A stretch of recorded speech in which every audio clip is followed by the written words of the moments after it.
Tamam. Biliyorum bala.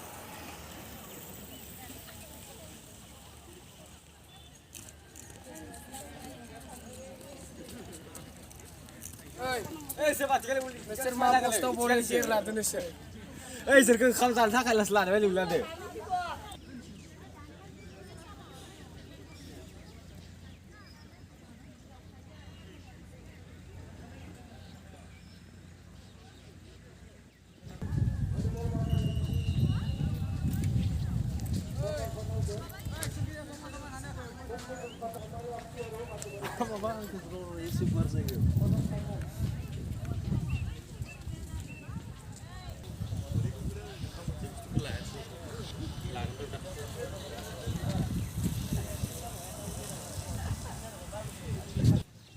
जोंना selfie नङा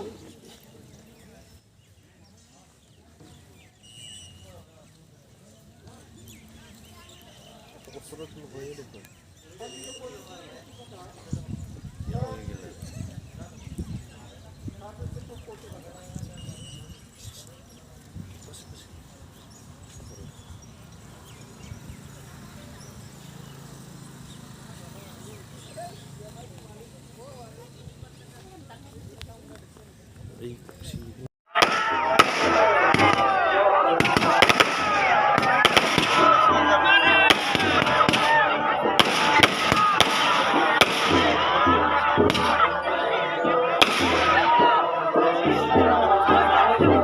লগত সংগতি ৰাখি আমি 50টি এটা আমাৰ যি জাতীয় পতাকা নিখিল বড়ো ছাত্ৰ সন্থাৰ এই পতাকাটো আমি 50টা ইয়াত মানে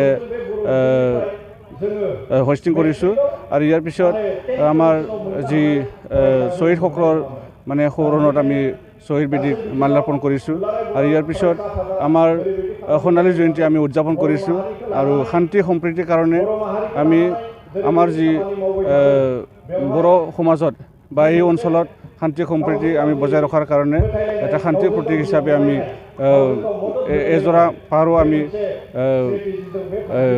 এৰিছোঁ আৰু ইয়াৰ পিছত আজি আমাৰ যি 1972 চনত যিহেতু নিখিল বড়ো ছাত্ৰ সন্থাৰ জন্ম হৈছিল তামোলপুৰ আঞ্চলিক আৰু এই 1972 চনৰ পৰা যিসকল আমাৰ নেতাসকলে জাতিটোৰ কাৰণে নিজৰ বহুমূলীয়া সময় মানে আমাক উৎসৰ্গিত কৰিলে তেখেতসকলক আমি আজি আমন্ত্ৰণ জনাইছোঁ আৰু তেখেতসকলক আমি সম্বৰ্ধনা জনোৱাৰ এটা অনুষ্ঠান আয়োজন কৰিছোঁ আৰু ৰাতি আমি আমাৰ যি নেশ্যনেল স্পিৰিট সেইটো লৈ পেলাই আমি এটা আলোচনা চক্ৰ আমি আৰম্ভ কৰিম এই আলোচনা চক্ৰত আমাৰ নিখিল বড়ো ছাত্ৰ সন্থাৰ সন্মানীয় সাধাৰণ সম্পাদক আমাৰ শৰীন্দ্ৰ বসুমতাৰী তেখেতে আহিব অহাকালি 5 তাৰিখ আমাৰ অন্তিম দিন এই শেষৰ দিনত আমি এটা মুকলি সভা আমি ইয়াত আয়োজন কৰিছোঁ সেই মুকলি সভাত আমাৰ নিখিল বড়ো ছাত্ৰ সন্থাৰ সভাপতি দীপেন বড়ো ডাঙৰীক আমি আমন্ত্ৰণ জনাইছোঁ আৰু আমাৰ নিখিল বড়ো ছাত্ৰ সন্থাৰ কৰণীয় কাম আৰু বৰ্তমানৰ পৰিস্থিতিবিলাকক দাঙি ধৰিব ৰাইজক অৱগত কৰাব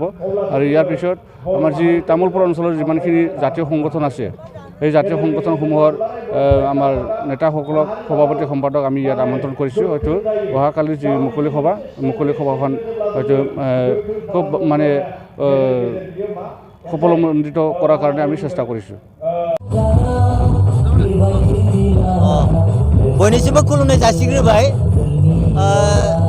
तामुलपुर दखरा दुलाराय फरायसा आफादनि सनाथि मायथाइ फालिथाय लोगोसेनो 34थि दखरा आफादनि जा थान्दै जखनथाय बेखौ मैया अदेबानि नैबे 2022 गोदान इंराजि मायथाइनि 3 जानुवारिनिफ्राय जागायनाय दिनैथि सान मैया गिबि साना जोंहा हाबाफारि बायदि गाजा गोमजायै खुंनाय थांबाय जोंनि मैयानि जा हाबाफारिफोर बेफोर जोङो जेरैबायदि जों हाबाफारियाव लानाय जादोंमोन हाबाफारि महरै बेफोर थि समाव आबुङैनो जानानै थांदों जोबोर गाजा गोमजायै मैयानि हाबाफारिया जानानै थांदों दा बे लेखायै दिनै नैथि साननि हाबाफारिमोन नैथि साननि हाबाफारियावबो जोङो थिखानाय हाबाफारि बायदियै मोनफ्रोमबो हाबाफारिखौ थि समाव जोङो जागायनो हादों अदेबानि जाफुंसार होनो हादों दा बे मोनफ्रोमबो हाबाफारियावनो रायजो राजाफोरनि जोङो जेरैबायदि आसा फारिदोंमोन हेफाजाब थुलुंगा मोनगोन होननानै जों बेबायदिनो रायजोफोरनि जोङो हेफाजाब थुलुंगाखौ मोननो हादों। दिनैनि जोंनि बयनिख्रुइ गोसो गोनां बा गोसो होथावना हाबाफारियानो जाहैबाय थांनाय 1972 मायथाइयाव तामुलपुर दख'रा दुलाराय बर' फरायसा आफादखौ गायसनजेननाय जादोंमोन। दिनै 50 बोसोर आगान होबाय आरो बे 50 बोसोराव जायफोरा बिबान लानानै दख'रा आफादखौ दैदेनबोदोंमोन बायदि बायदि बिबान लानानै दा दिनै नैथि साननि हाबाफारियाव जोङो बेलासे फुंनि 12:30 रिंगायाव बे हाबाफारिखौ जोङो हाबाफारि महरै लानाय जादोंमोन। बेयाव जोंनि गाहाय आलासि महरै जोङो बरायनाय हाबाफारियाव हांख्रायनानै लाबोदोंमोन जोंनि बिटिआरनि चिफ प्रमद बर' सारखौ। बिथाङा नुजाथिफैदों। नुजाथिफैनानै हाबाफारिखौ बिथाङा मावफुंदों आरो बिनि सिगाङाव जोंनि मोनसे नेरसोन महरै गोजोननि नेरसोन महरै जोङो फारौ जरासे बिर होनायनि हाबाफारि दङमोन। बेबो जानानै थांदों आरो जा 1970 मायथाइनिफ्राय जा बिबानगिरि बिथांमोना बिबान लानानै मावफुंलांदोंमोन बिथांमोनखौ जा बरायनाय हाबाफारि बेयाव जाय बिबानगिरि बिथांमोना बिबान लाबोदोंमोन बिथांमोना गासैबो दिनैनि बे बरायनाय हाबाफारियाव फैनानै बरायनायखौ नाजावदों। थारैनो जोबोर बे मोनसे जोंनि थाखाय गोजोनथावना बा जोंनि नैबे हाबाफारियाव बे मोनसे गोसो होथावना मोनसे हाबाफारि होननानै जों साननानै लायो। दा जियानो जाथों दा नैबे समाव जोंनि जा माखासे लानाय हाबाफारि बेफोर जोङो थिखानाय हाबाफारि बायदि जानानै थांगोन आरो जोङो गाबोनो जा थामथि साननि हाबाफारि बेयाव जोङो गुबैयै गेवलां मेल लानाय जादों। बे गेवलां मेलाव आलासि महरै नुजाथिफैगोन जोंनि दुलाराय बर' फरायसा आफादनि आफादगिरि मानगोनां दिपेन बर' बिथाङा। बेनि अनगायैबो जोंनि एसेमब्लि आसाम बिधान सभानि जा बुंथिगिरि बिस्वजित दैमारि बिथां साराबो फैगोन। ओंखायनो जोंनि गासैबो हाबाफारिखौ जों गाबोनो आबुङैनो बा खोब मोजाङै मेहेर गोनां जागोन होननानै जों मिजिंथिदों आरो रायजो राजाफोरनि जा थुलुंगा बा जाखिनि कपारेसन बेखौ जोङो आसा खालामनाय बायदि मोनदों। आरो मोनसे खोथाया नैबे आरो मोजां खोथाया दंबावो जोंहा मोना गेवलां मेल जोबनायनि उनाव हारिमु मोनाबिलि आयदा लानाय जादों। बेयाव जोंहा हांख्रायनाय लेखायै हाबाफारियाव होनाय लेखायै जोंनि जा मेथाइ खनगिरि बिथांमोना फैगोन आरो जोंहा जोंनि बयनिख्रुइबो माने हार्ट थ्रब जायखौ बुङो जोंनि बर'नि हार्ट थ्रब बिग्राय ब्रह्म बिथाङा जोंनि नैबे जौसाङाव फैगोन। 9 बाजियाव बिथाङा फैनानै जोंनि नैबे जा मोनाबिलि हारिमु आयदा बेयाव बाहागो लागोन। ओंखायनो आं खावलायदों जोंनि बयबो जाहाथे बिथांनि हाबाफारियाव नुजाथिफैयो बा बिथांनि जा मेथाइ खननाय आयदा बेखौ